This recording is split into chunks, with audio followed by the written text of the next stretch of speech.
मासिक धर्म, औरत की दिल छू लेने वाली कहानी।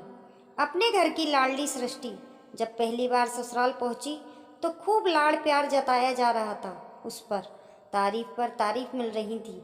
सासू माँ ने सबसे कहा, अरे चांद जैसी बहू लाई हूँ ढूंढ कर, लक्ष्मी है मेरी बहू। जिस दिन रिश्ता पक्का हुआ उसी दिन हमारे मयंक का प्रमोशन हो गया और ट्रांसफ़र पुणे से यहीं इंदौर में ही हो गया। सच में बड़े ही शुभ कदम है मेरी बहू के। आते ही लक्ष्मी की बौछार हो गई। सृष्टि मन ही मन मुस्कुरा रही थी। कितनी सौभाग्यशाली हूँ मैं, सब कितना मान करते हैं मेरा, कितना ध्यान रखा जा रहा है मेरा, उसने मन ही मन सोचा। पूजा पाठ और सत्यनारायण भगवान की कथा हुई। उसके बाद मुंह दिखाई की रस्म। जो भी आता सृष्टि के रूप सौंदर्य की प्रशंसा करते नहीं थकता। सृष्टि के सिर ढकने की मनाही कर दी गई। सबका मानना था कि जब सृष्टि को सबने देख ही लिया है तो घूंघट क्यों और किसका करवाएं। सृष्टि को घर के एक भी काम को हाथ नहीं लगाने दिया गया। सासू माँ बोली, अरे अभी से काम करने की कोई ज़रूरत नहीं है तुम्हें। नया चूड़ा पहना हुआ है, तुम्हें मेहंदी भी नहीं उतरी तुम्हारी। तुम बैठो, इतने लोग हैं, सब काम हो जाएगा। पहली रसोई में सिर्फ खीर बनाई उसने। खीर भी क्या बनाई, दूध पहले ही गर्म किया जा चुका था, चावल भिगो के रख दिए गए थे, सारे सूखे मेवे कतर कर रख चुके थे। अब खीर तैयार हुई तो उसकी बड़ी ननद ने खीर कटोरी में परोसी और सृष्टि ने सबको ले जाकर दी। खीर खाकर सबने सृष्टि को खूब सारे आशीष और नेक दिए। सृष्टि ने पैर छूकर सबका आशीर्वाद लिया। प्रतीक जैसा पति और इतने अच्छा ससुराल पाकर सृष्टि धन्य हो गई थी, क्योंकि जब सृष्टि की सगाई हुई थी तब वो एमबीए कर रही थी। फर्स्ट ईयर में ही ससुराल वाले खुले विचारों वाले लोग थे। उन्होंने साफ कह दिया था, सृष्टि आराम से अपनी पढ़ाई पूरी कर सकती है, हमें कोई समस्या नहीं।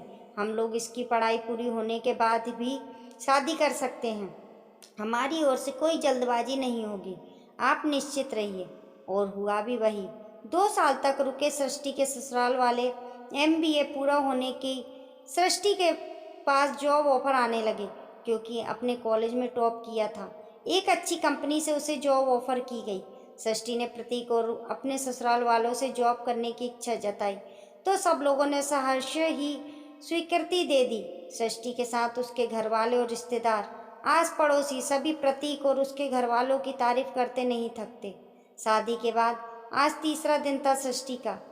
सृष्टि को उसके ससुराल में। सुबह जब सृष्टि सोकर उठी तो उसके कमर और पैरों में दर्द हो रहा था। सृष्टि को समझते देर नहीं लगी कि उसका मासिक धर्म आने वाला है। लगभग घंटे भर बाद सृष्टि को ब्लीडिंग स्टार्ट हो गई। सृष्टि नहाकर आई और तैयार हुई। उसने सोचा मम्मी को बता देती हूँ, पर उसे अजीब सी फीलिंग हो गई थी। पेट दर्द, कमर दर्द हो रहा था। सृष्टि नीचे पहुंची और अपनी बड़ी ननंद को बताया। दीदी ने हैरानी से सृष्टि को देखा। उन्होंने कहा, भाभी जब आपको पता था कि आपकी डेट्स आने वाली है तो आपको दवाई ले लेनी चाहिए थी ना, ऐसे में तो पूजा पाठ में भी दिक्कत होगी। सृष्टि बोल थोड़ी अचंभित हुई। उसे लगा दीदी कहेंगी कोई बात नहीं, ये तो आम बात है, मगर उन्होंने कुछ और ही कहा।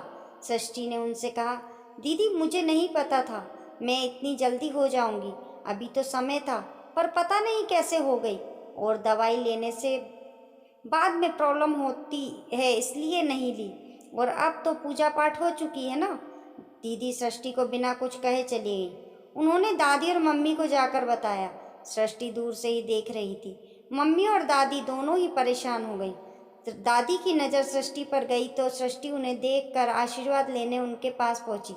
सृष्टि जैसे ही दादी के पैर छूने को झुकी, दादी एकदम से पीछे हटकर बोली, मैंने नहा लिया है, दूर से ही आशीर्वाद ले लो। सृष्टि ने आश्चर्य से दादी को देखा। सृष्टि जैसे ही मम्मी के पैर छूने के लिए बढ़ी, मम्मी ने पहले ही आशीर्वाद दे दिया। दादी के चेहरे से नाराजगी साफ झलक रही थी। मायके आकर सृष्टि मम्मी के गले लगकर खूब रोई। मम्मी ने पूछा, क्या हुआ, किसी से कोई कुछ कहा क्या, या कोई बात हुई क्या? सृष्टि ने कहा, पहली बार सबसे दूर गई ना तो याद आ रही थी सबकी, जबकि बहुत, इसलिए रोना आ गया। किसी ने कुछ नहीं कहा, सब लोग बहुत अच्छे हैं मम्मी। वहाँ शाम को चाय के समय सब लोग हॉल में इकट्ठे बैठे हुए थे। सृष्टि की भाभी सबके लिए चाय लेकर आई। सृष्टि वही सबके साथ ही बैठी हुई थी। अचानक उसे ससुराल की याद आ गई, जहाँ उसे एक तरफ रहने को कहा गया था। ऐसे समय में रात को खाने के बाद सृष्टि और उसकी भाभी छत पर टहल रहे थे। भाभी ने सृष्टि से पूछा, क्या हुआ दीदी? आज सुबह से ही देख रही हूँ, कुछ गुमसुम सी लग रही हो। सासरे में कोई बात हुई क्या आपके साथ? सृष्टि की अपनी भाभी से गजब की पटती थी। सृष्टि ने कहा, मासिक धर्म को लेकर मेरे ससुराल की महिलाओं की सोच बहुत ही पिछड़ी हुई है भाभी। भाभी ने कहा, ओ, तो वही बात हुई जो मेरे मायके में होती है, पीरियड के समय लड़कियों के साथ। बहुत देर तक दोनों ननंद भाभी की चर्चा चलती रही। मम्मी ने सोने के लिए आवाज़ लगाई। अगले दिन प्रतीक लेने आने वाला था सृष्टि को। सृष्टि के मोबाइल की बीप बजी। उसने देखा सैलरी जमा होने का मैसेज था। सृष्टि सुबह ही पास के एटीएम से कुछ पैसे निकाल कर लाई। थोड़ी देर बाद ही प्रतीक आ गया। सृष्टि की भाभी का एक स्वयं सहायता समूह था, जिसमें महिलाओं को आत्मनिर्भर बनाने का तरीका सिखाया जाता था। समूह की महिलाएं कुटीर उद्योग वाले कार्य करती थीं, जैसे पापड़, अचार बनाना, झाड़ू बनाना, टोकरी, कपड़े के थैले बनाना।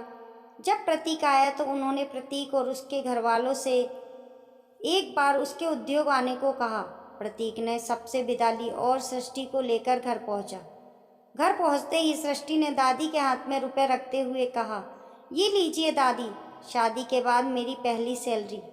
दादी ने रुपए लिए और मंदिर में ले जाकर रख दिए। अनायास ही सृष्टि के चेहरे पर मुस्कान आ गई और साथ ही एक विचार, अभी 2-3 दिनों में जो भी सामान मैंने दादी को दिया, या तो दादी ने लिया ही नहीं या उस पर पानी के छींटे मारकर ही लेती थी, पर आज तो उन्होंने रुपयों को सीधे हाथ से लिया। जो तो लिया ही, उन्हें मंदिर में भी रखाई। सृष्टि ने दादी से कहा, दादी आज 5 दिन पूरे हो गए, मैं किचन में जा सकती हूँ क्या? दादी थोड़े रूखे स्वर में बोली, नहीं, जब तक 7 दिन पूरे नहीं होते तब तक बिल्कुल नहीं, किचन अपवित्र हो जाएगा। सृष्टि सोचने लगी, हद है, मतलब मैं भी तो इसी घर में रह रही हूँ, तो क्या घर भी अपवित्र हो गया? रुपए कागज के थे, दादी ने सीधे मंदिर में ले जाकर रख दिए, क्योंकि वो लक्ष्मी है और लक्ष्मी कभी अपवित्र नहीं होती, और बहू को भी तो लक्ष्मी माना जाता। फिर मैं कैसे अपवित्र हो गई? शाम को सृष्टि की भाभी का आमंत्रण मिलने से सब लोग उसके समूह को देखने गए। दादी बड़ी से जायजा ले रही थी। उन्होंने सृष्टि की भाभी से पूछा, कितनी कमाई हो जाती है तुम्हारी? भाभी के चेहरे पर स्माइल आ गई। उन्होंने कहा, 50,000 के लगभग हर महीने हो जाती है दादी। दादी ने आश्चर्य से उन्हें देखा। उन्होंने पूछा, 50,000? पर इतनी सारी महिलाओं का वेतन भी तो जाता होगा ना, कितने दिन के रुपए मिलते हैं इन्हें? भाभी ने कहा, हाँ जाता है ना इनका वेतन, अब इनकी ही कमाई है तो इन्हीं को जाएगी दादी। और रही बात कितने दिन के रुपए की बात, तो ये सब पूरे महीने आती हैं, सबका काम अलग अलग है, उसी के अनुसार रुपए देते हैं इन्हें। दादी ने देखा एक महिला बार बार अपना पेट पकड़ रही थी। उसे देख दादी ने भाभी से पूछा, उनको शायद पेट में दर्द है, छुट्टी दे दो। भाभी ने कहा, शायद आज उनके पीरियड का पहला दिन होगा इसलिए। दादी के आश्चर्य की सीमा ना रही। उन्होंने कहा, अरे पहला दिन था, तो ये पापड़ क्यों बना रही हैं और सामानों को हाथ क्यों लगा रही हैं? सब दूषित हो जाएगा। भाभी ने कहा, कौन सी दुनिया में जी रही हैं आप दादी जी? अरे पीरियड आना तो एक प्राकृतिक प्रक्रिया है, जिसके आने पर एक स्त्री संपूर्णता को प्राप्त करती है। पीरियड आने पर ही नहीं, आने पर चिंता होना चाहिए हमें। पीरियड आने पर एक महिला अपवित्र या दूषित कैसे हो सकती है? हम महिलाएं कोई गंदगी में तो नहीं रहती हैं ना, या गंदे में काम करती हैं।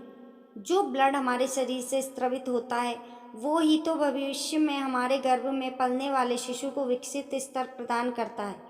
ईश्वर ने महिलाओं को जन्मदाता बनाया है, जो अपने प्राण संकट में डालकर एक नए मानव को जीवन को प्रदान करती हैं। और रही बात ऐसे समय में काम करने की, तो दादी आपके घर में जो पापड़ आते हैं, आपको थोड़ा ही पता होगा वो कहाँ किस जगह बने हैं, किस व्यक्ति ने कौन सी हालत में बनाए हैं। हम लोग कहीं खाना खाने जाते हैं, वहाँ कार्य करने वाली महिलाएं रजोधर्म से तो नहीं है, ये पूछकर तो खाना नहीं खाते ना। कभी यदि हम किसी परिचित से मिलने जाते हैं, तब भी उस घर की महिला रजोधर्म से है या नहीं, ये पूछकर तो उसके हाथ से पानी नहीं लेते। कई बार तो हम परिस्थितियों के वश बाहर इन सब बातों को अनदेखा कर देते हैं, वैसे ही घर में भी कर सकते हैं। दादी के चेहरे से स्पष्ट प्रतीत हो रहा था कि उन्हें भाभी की बातें बिल्कुल नहीं भाईं। वे चुपचाप वहाँ से चली गईं। भाभी मुस्कुरा कर रह गईं। भाभी ने सृष्टि से कहा, आपकी दादी सास बहुत ही पुराने विचारधारा वाली महिला है दीदी, उन्हें तो वही करना है जो वो चाहती हैं, उन्हें समझाने का कोई औचित्य नहीं। सृष्टि भी मुस्कुरा दी। आवश्यक नहीं किसी महिला या लड़की के साथ ऐसा भेदभाव ससुराल में ही हो, मायके में भी होता है। अक्सर कई जगहों पर आज भी लड़कियों के रजोधर्म से होने पर उन्हें हीन भावना की दृष्टि से देखा जाता है। आमतौर पर जब महिलाओं के साथ ऐसा भेदभाव किया जाता है तो अमूमन महिलाओं द्वारा ही किया जाता है। सही कहते हैं, महिलाओं की सबसे बड़ी शत्रु स्वयं एक महिला ही होती है। एक ओर जहाँ लड़कियों को माता लक्ष्मी की उपाधि दी जाती है, वहीं दूसरी ओर उन्हें अपवित्र भी कहा जाता है। दोस्तों, आज की ये कहानी पसंद आने पर लाइक करें और चैनल को सब्सक्राइब करें।